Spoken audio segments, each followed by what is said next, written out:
അല്ലെങ്കിൽ തന്നെ ഇത്തരത്തിലുള്ള ലൈംഗിക കേസുകൾ ഇഷ്യൂ ആക്കാൻ ഞങ്ങൾ കഴിഞ്ഞിട്ടേ ആളുകളുള്ളൂ. പി.ടി. ചാക്കോയുടെ കാര്യം ഓർമ്മയില്ലേ? പണ്ട് തൃശ്ശൂർക്ക് പീച്ചിക്ക് പോയതാ. കൂട്ടത്തിൽ ആ കാറിൽ ഒരു പെണ്ണുമ്പിള്ള ഉണ്ടായിരുന്നേ ഉള്ളൂ. ഓ, ഞങ്ങൾ ഏതൊക്കെ അവസ്ഥാന്തരങ്ങളിലേക്ക് അതിനെ എത്തിച്ചു എന്നറിയാമോ? ഞങ്ങളുടെ ഒരു മെമ്പർ E.P. ഗോപാലൻ, അദ്ദേഹം നിയമസഭയിൽ എന്തുവാ പ്രസംഗിച്ചത്? മോട്ടോർ വാഹന നിയമവും ഇന്ത്യൻ പീനൽ കോഡും അതുപോലെ വ്യഭിചാര നിരോധന നിയമവും അനുസരിച്ച് അറസ്റ്റ് ചെയ്യപ്പെട്ട് തടങ്കലിൽ കിടക്കേണ്ട മന്ത്രിയാണ് P.T. ചാക്കോ എന്നാണ് നിയമസഭയിൽ E.P. ഗോപാലൻ സഖാവ് പറഞ്ഞത്. പിന്നീട് അതുപോലെ എത്ര കേസുകൾ ഒന്ന് ആലോചിച്ചു നോക്കിയേ. P.J. കുര്യന്റെ സൂര്യനെല്ലി കേസ്, അന്നേ ദിവസം ഈ P.J. കുര്യൻ കുമളി ഭാഗത്തൊന്നും ചെന്നിട്ടേ ഇല്ല എന്നുള്ളത് അന്വേഷണത്തിൽ തെളിഞ്ഞതാ. എന്നിട്ട് ഞങ്ങള് വെറുതെ വിട്ടു. അത് കഴിഞ്ഞിട്ട് തങ്കമണി, ഒരു പോലീസ് അതിക്രമവുമായി ബന്ധപ്പെട്ട്. പിന്നെ ഏറ്റവും അവസാനം നമ്മുടെ സോളാർ, എന്തൊക്കെയാ പാവപ്പെട്ട ഉമ്മൻചാണ്ടിയെ കുറിച്ച് പറഞ്ഞത്? ആ കുടുംബം കുടിച്ച കണ്ണുനീരിന്, ആ മനുഷ്യൻ അനുഭവിച്ച ഹൃദയവേദനയ്ക്ക് എന്തെങ്കിലും ഒരു അതിരുണ്ടായിരുന്നു? എന്തൊക്കെ പറയിപ്പിച്ചു. എന്നിട്ട് ഈ കേസിൽപ്പെട്ട ഒരു സ്ത്രീയുടെ ഇന്ന് ഒരു പരാതി എഴുതി വാങ്ങിച്ചിട്ട് അന്വേഷണം നടത്തിയിട്ടൊന്നും കിട്ടിയില്ല. DGPയും 2 ADGPമാരും അന്വേഷിച്ചു, ഒന്നും കിട്ടിയില്ല. അവർ പറഞ്ഞു, സാറേ ഇത് വെച്ച് കേസ് എടുക്കാൻ പറ്റത്തില്ല. അപ്പൊ നമ്മൾ സുപ്രീം കോടതിയിൽ ഒരു ജഡ്ജിയോട് ചോദിച്ചു. ജഡ്ജി എന്താ പറഞ്ഞത്? ഈ റിപ്പോർട്ട് വെച്ചുകൊണ്ട് കേസിന് പോയാൽ തീർന്നു, എങ്ങും എത്തത്തില്ല, പരാജയപ്പെട്ടു പോകും. അപ്പൊ പിന്നെ എന്ത് ചെയ്തു? ഈ സ്ത്രീയുടെ ഒരു പരാതി വാങ്ങിച്ച് അതിന്റെ അടിസ്ഥാനത്തിൽ ഞങ്ങള് കേസ് CBIക്ക് വിട്ടു. പിന്നല്ല, കേരള പോലീസ് അന്വേഷിക്കുമ്പോഴല്ലോ പ്രശ്നം, ഞങ്ങൾ CBIക്ക് വിട്ടു. പക്ഷേ ആ മനുഷ്യന്റെ പുണ്യം കൊണ്ട്, സുഹൃതം കൊണ്ട്, അദ്ദേഹം മരിക്കുന്നതിന് മുമ്പ് CBIയുടെ റിപ്പോർട്ട്, അദ്ദേഹത്തെ കുറ്റവിമുക്തനാക്കിക്കൊണ്ടുള്ള CBIയുടെ റിപ്പോർട്ട് പുറത്തു വന്നു. പറഞ്ഞു വന്നത്, ഞങ്ങൾക്ക് ഇത്തരം കാര്യങ്ങളിൽ നല്ല വിരുദ, നല്ല പരിചയ സമ്പന്നന്മാരാ. ഞങ്ങൾ ഇത് വളരെ മനോഹരമായിട്ട് ഇത്തവണ ചെയ്യുക തന്നെ ചെയ്യും. അതാണ് ഞങ്ങൾക്ക് വേറൊന്നും പറയാനില്ലെന്നേ. ഞങ്ങളിപ്പോ ഈ സർക്കാരിന്റെ 10 വർഷത്തെ നേട്ടങ്ങളെ കുറിച്ച് എന്തോ പറയാനാ? ക്ഷേമ പ്രവർത്തനങ്ങൾ, വികസന പ്രവർത്തനങ്ങൾ, ഇപ്പോൾ നമ്മുടെ ആരോഗ്യവകുപ്പിനെ പറ്റിയൊക്കെ കഥ നമ്മൾ നാട്ടുകാരോട് പറഞ്ഞിട്ട് എന്താ പ്രയോജനം? നമ്മുടെ ധനസ്ഥിതി എന്തുവാ? നമ്മൾ ഈ കടക്കണി എന്നൊക്കെ പലപ്പോഴും പറയാറുണ്ട്. ഇത് കടക്കെണിയൊന്നുമല്ല, കടത്തിന്റെ പാതാളക്കുഴി കിടക്കുക കേരളം. വിലക്കയറ്റം, ഒരു തേങ്ങയുടെ വില എന്തുവാ? 35 കിലോയ്ക്ക് കിട്ടിയിരുന്ന അരിയുടെ വില എന്തുവാ? അങ്ങനെ ഓരോരോ സാധനങ്ങൾ, വെളിച്ചെണ്ണ വില ഇല്ലാത്തത് എന്തുവാ? എന്തോ ഒരു വിലക്കയറ്റമാ.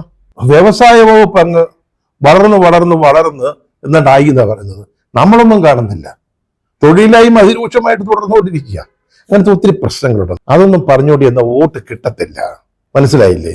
നമ്മുടേതായിട്ട് പറയാൻ ഏതെങ്കിലും ഒരു നല്ല പദ്ധതി ഉണ്ടോ? ഇവിടെ വിഴിഞ്ഞെന്ന് പറയാം, പക്ഷെ വിഴിഞ്ഞ ഉമ്മൻചാണ്ടി തുടങ്ങിയതാ. ഉമ്മൻചാണ്ടിയുടെ സമയത്ത് നിർമ്മാണത്തിന്റെ ഉദ്ഘാടനം നടക്കുകയും 1000 ദിവസം കൊണ്ട് തീർക്കുകയും ചെയ്യുമെന്നൊക്കെ പറഞ്ഞിട്ട് ഈ അടുത്ത കാലത്താണ് ഏതാണ്ടത് പൂർത്തിയായത്. ഉമ്മൻചാണ്ടിക്ക് എന്തൊക്കെ പറയാനുണ്ടായിരുന്നു? കണ്ണൂർ വിമാനത്താവളം, അതുപോലെ തന്നെ മെട്രോ, അങ്ങനെ പല വികസന പദ്ധതികൾ അദ്ദേഹത്തിന് പറയാനുണ്ട്. നമുക്ക് എന്തുവാ പറയാനുള്ളത്?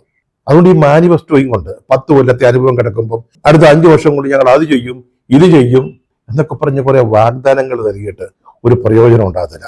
അതുകൊണ്ട് നമുക്കിപ്പോൾ രക്ഷ എന്ന് പറയുന്നത് ഇത്തരം കേസുകളിൽ കയറി പിടിക്കുക എന്നുള്ളത് മാത്രമേ ഉള്ളൂ.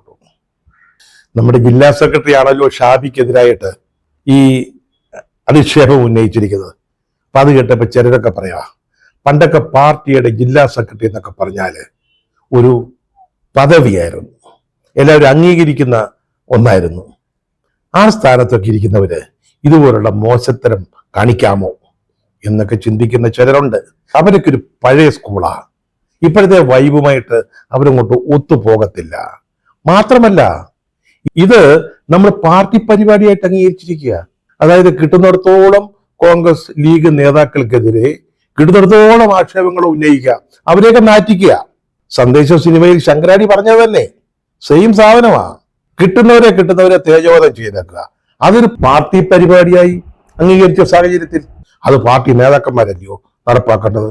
അതുകൊണ്ട് ഞങ്ങളുടെ ജില്ലാ സെക്രട്ടറി ഇക്കാര്യത്തിൽ കുറ്റം പറയുന്നതിൽ യാതൊരു കാര്യവുമില്ല. അദ്ദേഹത്തിന്റെ ഉത്തരവാദിത്തങ്ങൾ നിർവഹിച്ചു എന്ന് മാത്രമേ ഉള്ളൂ. പക്ഷെ ചിരി വന്നത് ഇതൊന്നും കണ്ടപ്പോഴല്ല. അങ്ങർക്കെതിരായിട്ട് ഏതോ കോൺഗ്രസ് നേതാവ് പരാതിയും കൊണ്ട് പോയിരിക്കുന്നു.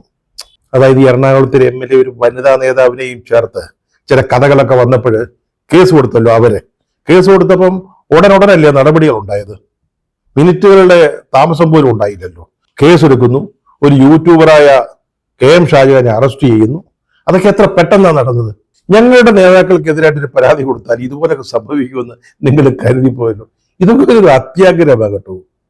ഞങ്ങളുടെ നേതാക്കൾക്കെതിരെ എന്തെങ്കിലും പരാതിയോ ആക്ഷേപമോ ഉണ്ടായാൽ ഞങ്ങളുടെ പോലീസ് ഇടപെടുന്നത് പോലെ നിങ്ങളുടെ നേതാക്കളെ കുറിച്ച് ഞങ്ങളുടെ നേതാക്കൾ ഒരു പരാതി പറഞ്ഞാല് ആ വേഗത്തിൽ ഇടപെടുമെന്നൊന്നും വിചാരിക്കരുത്. അതൊക്കെ വലിയ അത്യാഗ്രഹമാണ്. വെറുതെ പരാതി എഴുതാൻ 2 ഷീറ്റ് കടലാസും പോയി അതിന്റെ സമയവും നഷ്ടപ്പെട്ടു എന്നല്ലാതെ ഒരു പ്രയോജനവും ഉണ്ടാകാൻ പോകുന്നില്ല. നമ്മുടെ ജില്ലാ സെക്രട്ടറി ഉന്നയിച്ച അധിക്ഷേപങ്ങൾക്ക് പാർട്ടിയിൽ നിന്ന് വേണ്ടത്ര പിന്തുണയില്ല, മറ്റു നേതാക്കൾ അത് വേണ്ടത്ര രീതിയിൽ ഏറ്റെടുക്കുന്നില്ല എന്നൊക്കെ ചില മാപ്രകൾ ഇന്ന് രാവിലെ ടെലിവിഷനിൽ കരയുന്നത് കേട്ടു. ചിലപ്പോൾ അതിൻ്റെ ഒരു കാരണമെന്ന് പറയുന്നത് ഞങ്ങളുടെ പാർട്ടിയിലെ ഇതിൻ്റെയൊക്കെ ഒരു തീവ്രത അളന്നു നോക്കും. അതിന് പ്രത്യേക സംവിധാനമൊക്കെ ഉണ്ട്, അതിന് പ്രത്യേക കമ്മിറ്റിയൊക്കെ ഉണ്ട്.